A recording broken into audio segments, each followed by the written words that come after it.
Hello and welcome back everyone. जैसा कि last video में हम लोगों ने डिस्कस किया था डिफरेंट ऑडियो और वीडियोज़, अगर आपको मल्टीमीडिया कंटेंट अगर आपको वेब पेज पे आपको डिस्प्ले करवाना है तो उसके लिए आपके पास ऑडियो टैग है और वीडियो टैग है और उसको यूज़ कैसे करते हैं और वेब पेज पे कैसे उसको आप शो करते हैं एज पर योर रिक्वायरमेंट। अगर स्टिल आपको कोई डाउट है तो कमेंट सेक्शन में आप लिख के मेरे से पूछ सकते हैं। I will be happy to answer you.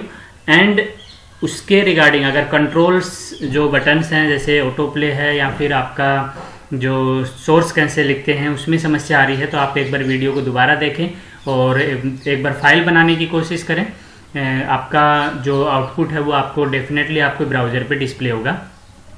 सो आज का जो हमारा वीडियो है इसमें हम लोग फ्रेम बनाना सीखने वाले हैं, यानी कि फ्रेम्स कैसे क्रिएट करते हैं। बहुत सारी वेबसाइट्स पे आप विजिट करते होंगे, वहाँ पे आप देखेंगे कि किस तरीके से सेक्शंस क्रिएट हो जाते हैं, यानी कि एक ही वेब पेज के ऊपर आपको डिफरेंट सेक्शंस नज़र आते हैं। जैसा कि आप यूट्यूब पे भी जब ओपन करते हो हमारा वीडियो तो एक जगह वीडियो चल रहा है, दूसरे सेक्शंस में उसके कमेंट्स लिखे हुए हैं, थर्ड सेक्शन में कुछ और पार्ट बना हुआ है।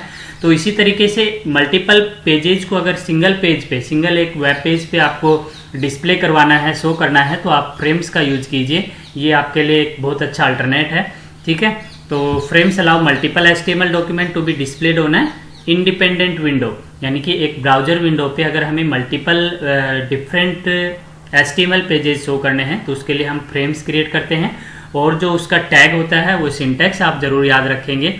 ये जो आप सिंटैक्स देख रहे हैं ये फ्रेम क्रिएट करने के लिए होता है। तो आप लिखेंगे इसके लिए आई फ्रेम और स्पेस देंगे, ये ध्यान रखें, स्पेस देंगे और फिर SRC क्या है, सोर्स है उस फाइल का जो फाइल आप इस फ्रेम में डिस्प्ले करने वाले हैं। यानी कि आप उस फाइल का यहाँ पे लोकेशन देंगे कि वो फाइल कहाँ रखी है। अगर सेम फोल्डर में है तो आप सिर्फ उसका नाम लिख दीजिए, अगर अलग फोल्डर में है तो आप इस तरीके से पूरा पाथ उसको लिखेंगे, जैसे यहाँ पे लिखा हुआ है C यूजर डेस्कटॉप। ठीक है, इस तरीके से कंप्लीट पाथ लिखेंगे। उसके बाद आप उसका हाइट और विड्थ मेंटेन कर सकते हो कि हाइट विड्थ कितनी रखनी है। ठीक है, एंड स्टाइल आप यूज कर सकते हो, बॉर्डर स्टाइल यूज कर सकते हो, बॉर्डर को कलर कर सकते हो। ये डिफरेंट एट्रीब्यूट्स हैं आपके आई फ्रेम टैग के जो आप अपने फ्रेम में यूज कर सकते हैं। ठीक है, तो यहाँ पे जो आपको एग्जांपल दिया हुआ आपकी बुक में ये आप देखेंगे कि दो तरीके की फ्रेम्स हमने बनाई हैं जिनकी हाइट और विड्थ सेम है। और थर्ड जो है वो आपका डिफ़ॉल्ट फ्रेम है, यानी कि उसकी हाइट और विड्थ डिफ़ॉल्ट होगी और डिफ़ॉल्ट साइज थोड़ा कम होता है। ठीक है, तो आप इन फ्रेम्स को अगर एज ए एक्सपेरिमेंट करना चाहते हो, आप इनको देखना चाहते हो बना के, तो आप इसको कॉपी कर लीजिए और एक नोटपैड ओपन कर लेते हैं हम लोग।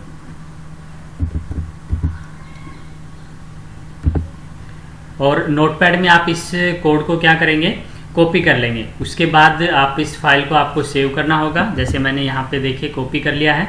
थोड़ा सा आपको डिस्प्ले में दिक्कत हो रही है, कोई दिक्कत नहीं, मैं इसको और थोड़ा सा ब्रीफ कर देता हूँ तो आपको विजिबिलिटी इसकी अच्छी हो जाएगी। ठीक है, यहाँ पे हम लोग हेड क्लोज कर देते हैं और ये हो गया हमारा बॉडी पार्ट। बॉडी पार्ट में एक सिंपल हमने डिस्प्ले करवाया है H1 हेडिंग में कि हमारे पेज में 3 फ्रेम्स हमने यूज किए हैं। ओके, तो ये हमारी हो गई फर्स्ट आई फ्रेम और इसको हमने क्लोज कर दिया। तो ये हमारी सेकंड आई फ्रेम हो गई। और जब भी आप आई फ्रेम बनाएंगे तो उसको स्लैश से आप उसको क्लोज भी कर देंगे साथ में।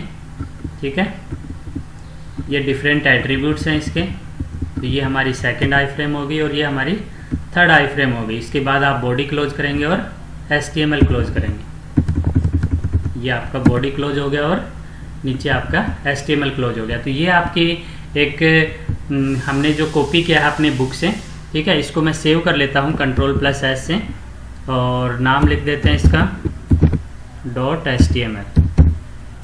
.html एक्सटेंशन से सेव करना है फाइल को। जैसे ये फाइल हमारी सेव हो गई है, अब अगर इस फाइल को हम देखेंगे, ये देखिए आई फ्रेम नाम से जो फाइल है, इसको ओपन कीजिए ब्राउजर के अंदर, राइट क्लिक करके ओपन विद गूगल क्रोम में मैं ओपन कर लेता हूं। तो आप देखेंगे इसका सिंपल एक व्यू आएगा कि हमारी 3 फ्रेम क्रिएट हो गई हैं पेज के ऊपर। हम 3 पेज यहाँ पे डिस्प्ले कर सकते हैं ब्राउजर के ऊपर। मैं इसको थोड़ा सा अनलार्ज कर देता हूँ। देखेंगे ये फर्स्ट, सेकंड और थर्ड। अब आप देख रहे होंगे यहाँ पे कोई कंटेंट डिस्प्ले नहीं हो रहा है कंटेंट क्यों नहीं हो रहा है कि जो पेज हमारे बुक में एग्जाम्पल में दिए हैं वो पेज हमने नहीं बना रखे हैं, तो हमारे जो पहले से बने हुए पेज हैं हम उनका यूज कर लेते हैं, उनको यहाँ पे डिस्प्ले करा के आपको मैं दिखा देता हूँ। जो पहले से बने हुए पेज हैं जैसे एट्रीब्यूट है, ऑडियो है, बैकग्राउंड है, ठीक है, या फिर टेबल वाला है, जो भी आप कोई 3 आप यूज कर सकते हो, ठीक है। तो मैं IMG कर लेता हूँ, BG कर लेता हूँ और ऑडियो कर लेता हूँ, तो उससे आपको विजिबिलिटी हो जाएगी इसकी फ़ाइल की। तो जो सोर्स आपने दिया है इस सोर्स को मैं डिलीट कर देता हूँ क्योंकि ये फाइल मेरे पास नहीं है, और इसकी जगह मैं क्या कर देता हूँ, हमारा audio.html, ठीक है। दूसरी हमारी फ़ाइल जो है वो मैं इसको भी डिलीट करके अपनी फ़ाइल का नाम लिख देता हूँ। हमारी फ़ाइल है bg.html जो हमारे पास अवेलेबल है, जो हम शो कर सकते हैं वेब पेज के ऊपर। और थर्ड फाइल में जो बनी हुई फाइल है उन्हीं में से एक का पाथ दे देता हूँ यहाँ पे, आपका इमेज वाला देते हैं img.html, ठीक है। तो ये 3 फाइल होगी, आप इसको सेव कर दीजिए Ctrl+S, और आप ब्राउज़र के ऊपर जाइए आप और इसको रीलोड कर दीजिए, ठीक है। अभी ये डिस्प्ले नहीं आ रहा है, इसका रीलोड हो जाता है अच्छे से। देखिए यहाँ पे, देखिए पहले हमारी फाइल कौन सी थी, ऑडियो फाइल थी। यहाँ पे ऑडियो में जो हमारा वेब पेज था वो यहाँ पे डिस्प्ले हो रहा है। सेकंड हमने जो आपकी बैकग्राउंड वाली थी bg.html उसको यहाँ पे शो कर दिया, और थर्ड जो आपकी फाइल थी इमेज वाली तो वो img.html, यहाँ पे नीचे आएंगे तो देखिए फाइल भी आपको डिस्प्ले हो जाएगी, क्योंकि ये इसकी साइज़ कम है इसलिए इस पर यहाँ पे हमारे पास आ रहा है। ये इमेज वाली फाइल है जो क्लाउड्स इमेज हमने लगाई थी। तो इस तरीके से अगर मल्टीपल पेजेज को आपको डिफरेंट फ्रेम, अब आप इन फ्रेम्स की साइज़ भी अपने अकॉर्डिंग चेंज कर सकते हो। जैसे ये 2 इक्वल साइज़ की बनी हुई फ्रेम्स थी 400, और ये डिफ़ॉल्ट साइज़ थी। आप इनको साइज़ अपने रेस्पेक्ट में चेंज कर सकते हैं, जो आपको विजिबिलिटी जैसी दिखानी हो वैसा ही आप अपने फाइल को यहाँ पे दिखा सकते हैं। तो ये तरीका होता है आई फ्रेम को यूज करने का।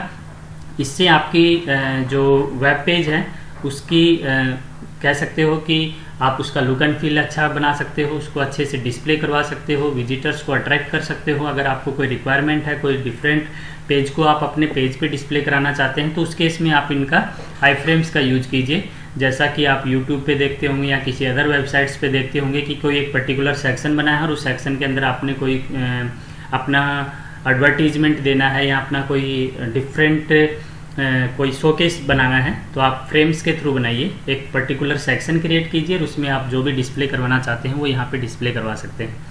और कल हम लोग सीखेंगे जो फॉर्म्स है वो फॉर्म्स कैसे बनाए जाते हैं, फॉर्म्स डिज़ाइन कैसे करते हैं, डिफरेंट पेजेस जो फॉर्म्स आप फिल करते हैं किसी भी वेबसाइट पे जाके या कोई जॉब के लिए फिल करते हैं, तो आपके पास डिफरेंट ऑप्शंस होते हैं, उन ऑप्शंस को कैसे यूज़ किया जाता है फॉर्म्स में, वो सारी चीज़ें हम लोग सीखने वाले हैं। So till then keep watching, keep learning. अगर कोई डाउट है तो कमेंट सेक्शन में लिख के ज़रूर पूछिए, एंड अपने रेस्पेक्टिव ट्रेनर से अपने कंसल्ट कीजिए। अगर स्टिल आपको कोई समस्या आती है तो let me know, I will be happy to answer you. Thank you.